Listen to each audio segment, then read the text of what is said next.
Today's question, the top 6 tips and strategies in order to buy that first investment property. Hi everybody, I'm James Sharp. I run the Sharp Real Estate Group here in Dallas, Texas. I get this question posed every single week. How do I buy up my first investment property? And the first thing I'd always start with is, what are your goals? What is your end game?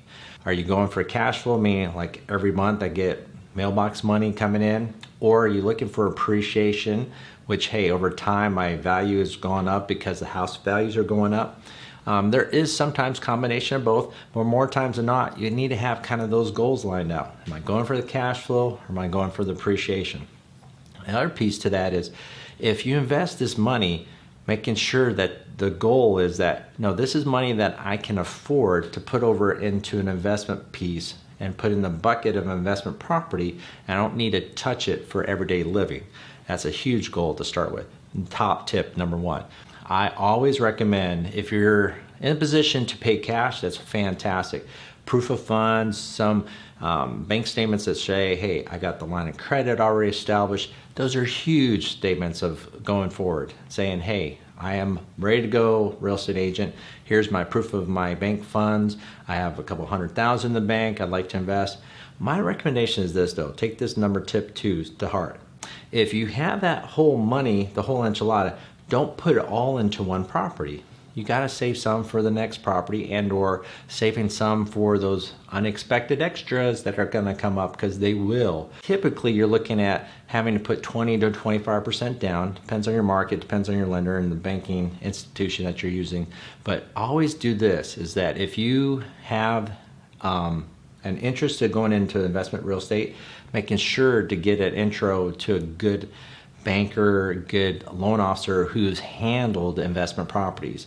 They'll guide you through that process, making sure everything's, again, just like in earlier videos, you're fully underwritten, fully approved to go buy that first investment property.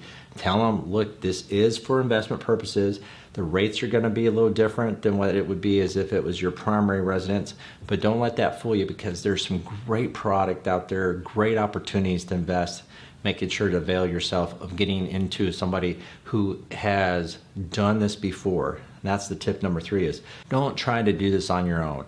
This is like a public service announcement. I know I'm a real estate agent, but trust me on this there. You could possibly find yourself a deal, but you could also possibly find yourself a big money pit or a legal nightmare if you don't do your stuff right at the beginning. So hiring a professional agent, and also this is another tip here, tip number 3, making sure that if you get a professional agent involved, a real estate agent, that they've done this before, that they help a lot of investors, that they work a percentage of the business with investors, that they have investment properties themselves.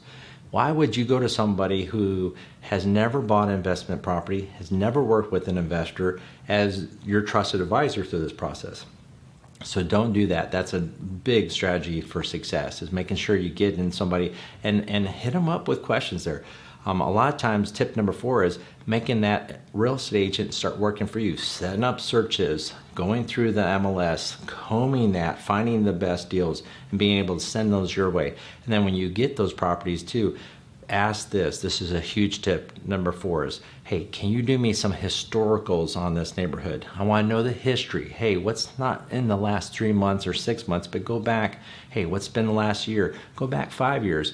Show the values as they've gone up there, because again, your investment's going to be sometimes locked in for, hey, you're going to buy this and hold it as a rental property. You want to know the long-term history on that. If you're looking at it as a resale, a flip property, a little different strategy. Again, lean into your real estate agent, finding that market data, that market research that they can provide you. The next thing would be is being realistic with your time frames, and especially working with trades. What I'm talking about is the painters, the plumbers, electricians. I love my painters, plumbers, electricians to death, but there's a lot of things that go into renovating a house, especially if you're looking at an investment property to renovate it to resell or to fix it up to get top rental dollars. Both situations there's some elements that go out of your control. The weather starts going bad. It starts raining, and that's when you're going to replace the roof. Well, you got to work within a realistic time frame.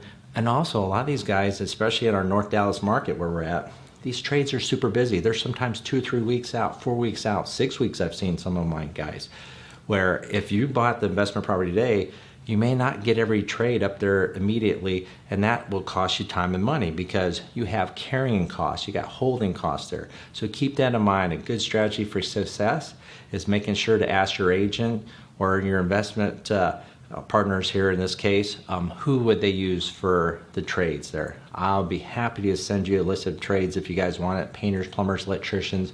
I am a proliferate of the black book of all those good guys, and I can send that to you at any given time. Just leave a comment below. And last but not least, don't forget the CPA, the setting this up proper and stuff. A lot of my investors, they make the rookie mistake.